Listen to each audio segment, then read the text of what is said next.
Assalamualaikum warahmatullahi wabarakatuh. Bismillah, alhamdulillah, wassalatu wassalamu ala rasulillah wa ala alihi wa ashabihi wa malah amma ba'd. Kaifahalukum teman-teman? Semoga kalian selalu dalam lindungan Allah Subhanahu wa taala dan kita selalu diberikan ilmu yang bermanfaat. Amin ya rabbal alamin. Oke teman-teman, pada hari ini pada kali ini Mister akan menjelaskan praktik azan. Praktik azan. Mohon maaf, Mister bersama anak Mister nih ya. Jadi daripada nangis, mendingan ikut sekalian direkam gitu kan, benar ya? Ya, kenalan dulu, nama aku adalah Hafsah. Oke, teman-teman sekalian. Iya benar, Hafsah ya. Lagi makan apa? Makan roti. Oke, kita lanjut. Teman-teman, kita akan praktik azan. Azan ini kalian sering dengar ya. Sering dengar, kita semua sering dengar, mungkin dari kita masih kecil ya kita sudah sering dengar azan itu. Oke teman-teman sekalian, Mister akan bahas sedikit saja pengertian azan. Yang pertama, azan secara bahasa artinya adalah pemberitahuan, seruan. Ya, pemberitahuan atau seruan. Sebagaimana Allah berfirman dalam surat At-Taubah ayat 3. Oke, sebentar ya. Surat At-Taubah ayat 3, Allah berfirman, "Wa adzanum minallahi wa rasulih ilan nas." Dan ini adalah seruan dari Allah dan Rasulnya kepada umat manusia. Di situ ada kata-kata adzanum minallah, adzan, yang artinya seruan. Adapun makna azan secara istilah adalah seruan yang menandai masuknya waktu sholat. Jadi azan itu seruan masuknya waktu sholat 5 waktu, yaitu zuhur, asar, maghrib, isya, dan subuh.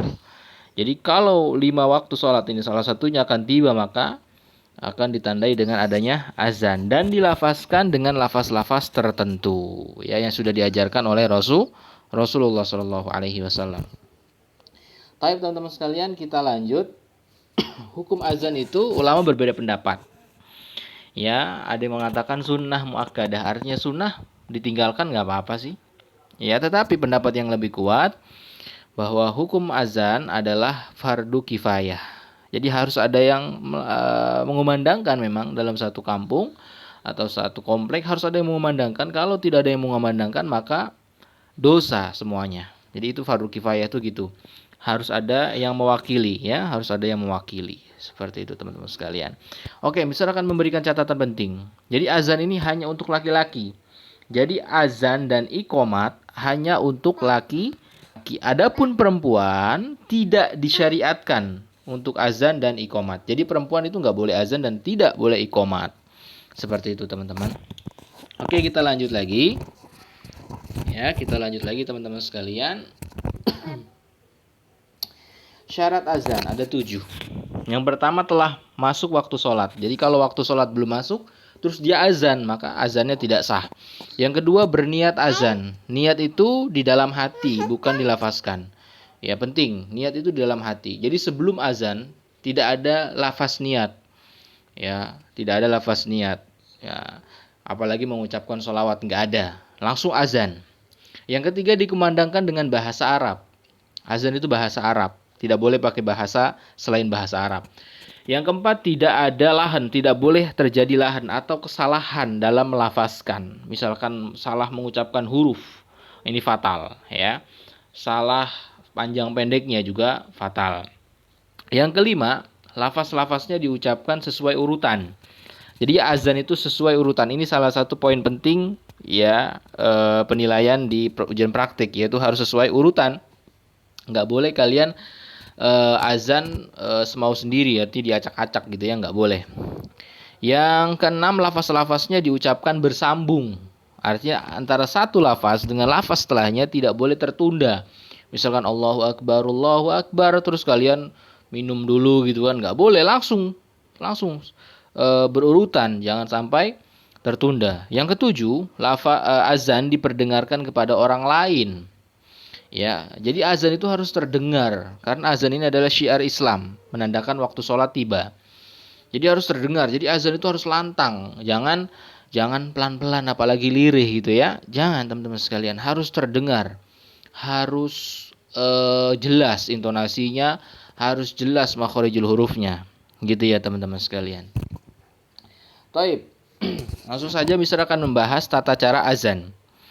Yang pertama mengucapkan Allahu Akbar sebanyak 4 kali. Allahu Akbar, Allahu Akbar. 2. Allahu Akbar, Allahu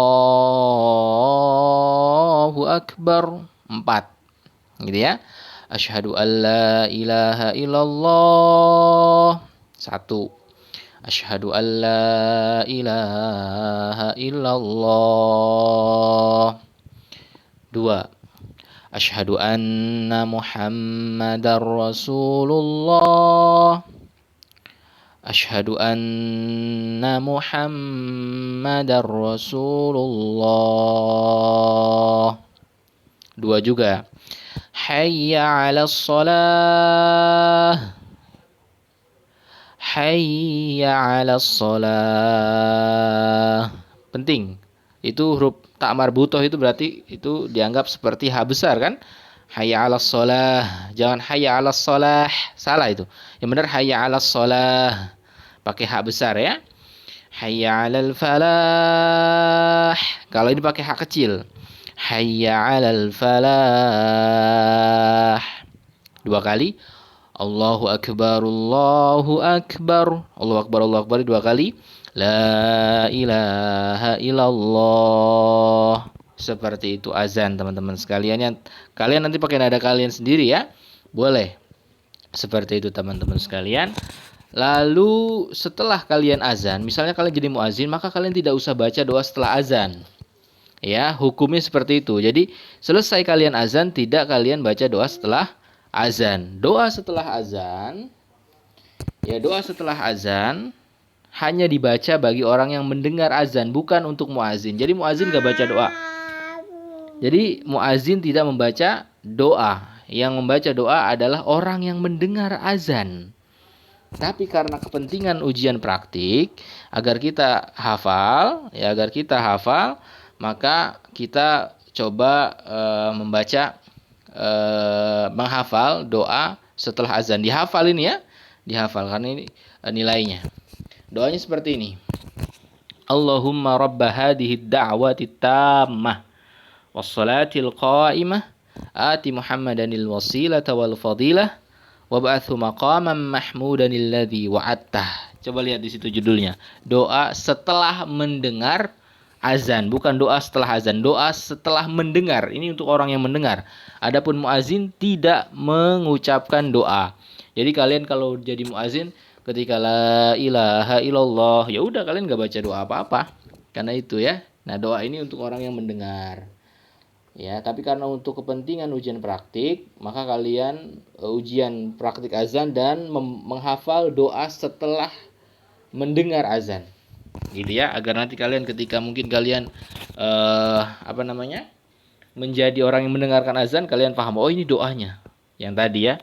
Allahumma rabba hadhihi da'wati tammah was-salatil qa'imah ati Muhammadanil wasilata wal fadilah wab'atsu maqaman mahmudanil ladzi wa'attah. Seperti itu teman-teman sekalian. Mari kita hafalkan doa tersebut, insyaallah mudah. Kita ulang lagi. Allahumma rabba hadhihi da'wati tammah was-salatil qa'imah ati Muhammadanil wasilata wal fadilah wab'atsu maqaman mahmudanil ladzi wa'attah. Ya, insyaallah mudah. Ya, karena kita sering dengar ya. Kita jarang jadi muazin, kita sering dengar, maka kita harus hafal doa ini. Barakallahu fikum. Semoga yang sedikit ini bermanfaat. Kita tutup dengan doa kafaratul majlis. Subhanakallahumma wa bihamdika asyhadu an la ilaha illa anta astaghfiruka wa atubu ilaik. Assalamualaikum warahmatullahi wabarakatuh.